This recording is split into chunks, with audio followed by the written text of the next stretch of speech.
বন্ধুরা, আপনারা কি জানেন সোনার সঙ্গে নক্ষত্রের একটা গভীর সম্পর্ক আছে? আচ্ছা, আপনারা আর্থকোয়েক বা মুনকোয়েকের কথা তো নিশ্চয়ই শুনেছেন, কিন্তু আপনারা কি জানেন স্টারকোয়েক কি?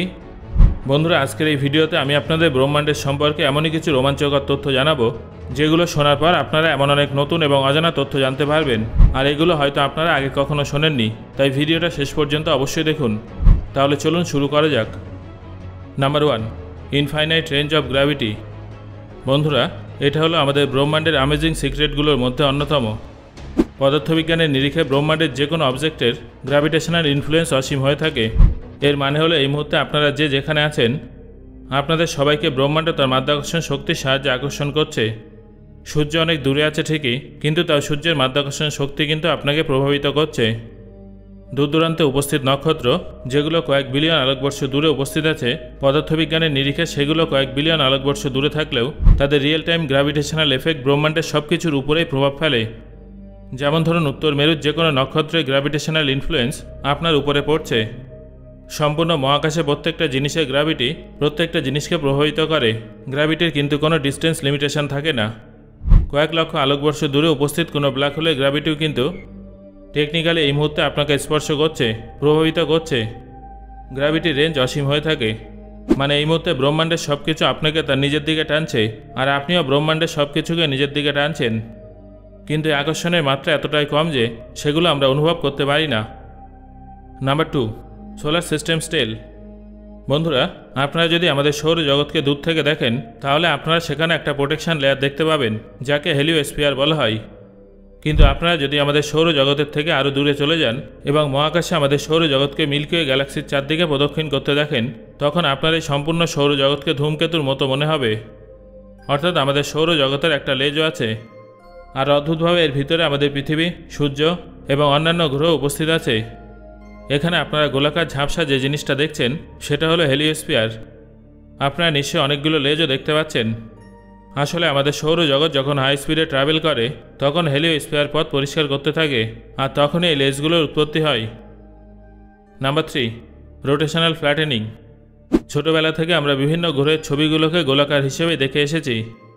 বৃহস্পতি গোল, পৃথিবী গোল, শনি গ্রহ গোল। তবে এখানে একটা প্লট টুইস্ট আছে। বাস্তবে শনি গ্রহ কিন্তু গোলাকার নয়, বরং শনি গ্রহের উপরের দিকটা ফ্ল্যাট। আসলে শনি গ্রহ এত দ্রুত মুভ করে, তার গ্যাস এত দ্রুত মুভ করে যে একটা ঘটনা ঘটে যাকে রোটেশনাল ফ্ল্যাটেনিং বলা হয়।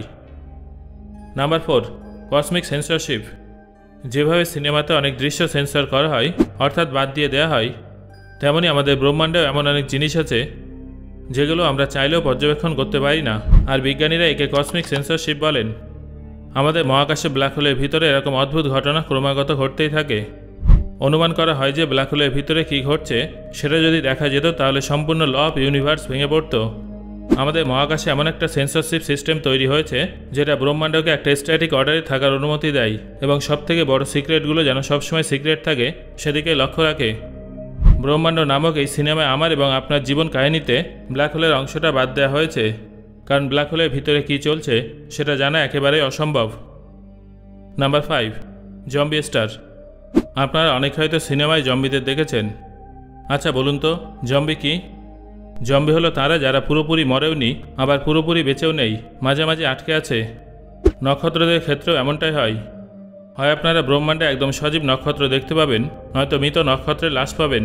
তবে কিছু কিছু নক্ষত্র এমন হয় যেগুলো সুপারনোভাকে ফেস করে ফেটে যায়, তাদের জীবন ধ্বংস হয়ে যায়, কিন্তু তারপরেও কোনোভাবে তাদের শরীরের কোনো অংশ বেঁচে যায়।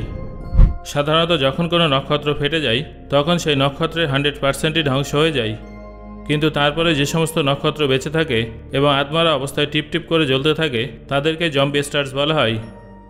বিজ্ঞানীদের মতে যখন ভালো করে সুপারনোভা বিস্ফোরণ হয় না, বরং দুর্বলভাবে বিস্ফোরণ হয় এবং কোনো নক্ষত্রকে সম্পূর্ণভাবে ধ্বংস করতে পারে না, তখন জম্বি স্টার্সের উৎপত্তি হয়ে থাকে।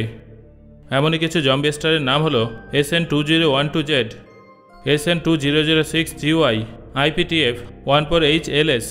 এই তিনটে হলো সবথেকে বড় জম্বি স্টার্স। নাম্বার 6, নেগেটিভ মাস পার্টিকেল। যখন এই ব্রহ্মাণ্ডের উৎপত্তি হয়েছিল, তখন এমন কিছু পার্টিকেল তৈরি হয়েছিল যেগুলোকে নেগেটিভ মাস পার্টিকেল বলা হয়। এটা ভীষণ অদ্ভুত পার্টিকেল। এই মহাবিশ্বে সব কিছুরই একটা পজিটিভ মাস থাকে। যেমন আপনার একটা ওজন আছে, ধরুন আপনার ওজন 70 কেজি, আচ্ছা, এমন কোনো উপাদান কি আছে তার ওজন -70 কেজি অথবা -20 কেজি হতে পারে? আপনারা নিশ্চয়ই ভাবছেন যে এটা আবার কিভাবে সম্ভব। তবে বিজ্ঞানীদের মতে যখন ব্রহ্মাণ্ড সৃষ্টি হয়েছিল তখন কিছু সামান্য পরিমাণে নেগেটিভ মাস পার্টিকেল তৈরি হয়েছিল। তাই বিজ্ঞানীরা যদি কোনোভাবে নেগেটিভ মাস পার্টিকেল ক্যাপচার করে পৃথিবীতে নিয়ে আসে তাহলে সব কিছু উল্টো হবে। সাধারণ জিনিসকে গ্র্যাভিটি নিজের দিকে আকৃষ্ট করে। ধরুন একটা ইট যেটা নেগেটিভ মাস পার্টিকেল দ্বারা তৈরি, আপনারা যদি সেটাকে ফেলে দেন তাহলে সেটা পৃথিবীর দিকে আকৃষ্ট হবে না, বরং উপরের দিকে উঠে যাবে, কারণ সেটার ওজন মাইনাসে আছে।